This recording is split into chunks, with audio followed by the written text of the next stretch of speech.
পদ্মাবেষ্টিত ৩টি সংসদীয় আসনে জেলা শরীয়তপুর। ত্রয়োদশ জাতীয় সংসদ নির্বাচন সামনে রেখে তীব্র শীতের মধ্যেও উত্তাপ বাড়ছে ভোটের হাওয়ায়। সব আসনে প্রার্থী দিয়েছে বিএনপি, জামায়াত ইসলামী আন্দোলন। এছাড়া প্রার্থী আছে নাগরিক পার্টি, গণ অধিকার পরিষদ, জাতীয় পার্টি ও খেলাফত মজলিসের। তবে ৩টি আসনেই বিএনপি জামায়াতের লড়াইয়ের আভাস। বাড়ি বাড়ি ভোট চাইছেন প্রার্থী ও নেতাকর্মীরা। ৩টি সংসদীয় আসন নিয়ে সরগরম শরীয়তপুর জেলা। এখন ভোটারদের আলোচনার একমাত্র বিষয় আসন্ন নির্বাচন। বসে নেই প্রতিদ্বন্দ্বী প্রার্থীরাও, যাচ্ছেন নিজ এলাকায় সাধারণ মানুষের কাছে।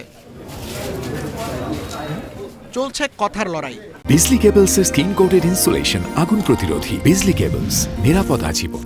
জয়ের আশায় মাঠ চষে বেড়াচ্ছেন প্রার্থী ও তাদের সমর্থকরা। ৩টি আসনেই এবার বিএনপি জামাতের মধ্যে মূল লড়াইয়ের আভাস স্পষ্ট। জনগণ যদি আমাকে ভালোবাসেন, আমি তাদেরকে ভালোবাসা নিয়ে এখানে আমি কাজ করতে চাই। আমি আসলে নেতৃত্বে বিশ্বাস করি না, আমি কাজে বিশ্বাসী, এবং আমি এই জনগণের যে দুঃখ দুর্দশা আসে তাদেরকে সাথে নিয়ে, এবং এইটা আমি যদি আল্লাহ তাআলা আমাকে যাওয়ার তৌফিক দেন, আমি এই জনগণের দুর্ভোগ নিয়ে কথা বলবো। সবগুলো ইউনিয়ন এবং পৌরসভা ভিজিট করেছি এবং সেখানে জনগণের ব্যাপক সাড়া পেয়েছি। আমরা দৃঢ়ভাবে আশাবাদী যে মানুষের যে প্রত্যাশা, সেই প্রত্যাশা অনুসারে আগামী দিনে আমরা ইনশাআল্লাহ নির্বাচিত হব। পিছিয়ে নেই ইসলামী আন্দোলন সহ অন্যান্য দলের প্রার্থীরাও। বিগত দিনে এমপি ও মন্ত্রী হলেও জেলার কাঙ্ক্ষিত উন্নয়ন হয়নি। এবার যোগাযোগ, শিক্ষা ও স্বাস্থ্য খাতে পরিবর্তন চান সাধারণ মানুষ।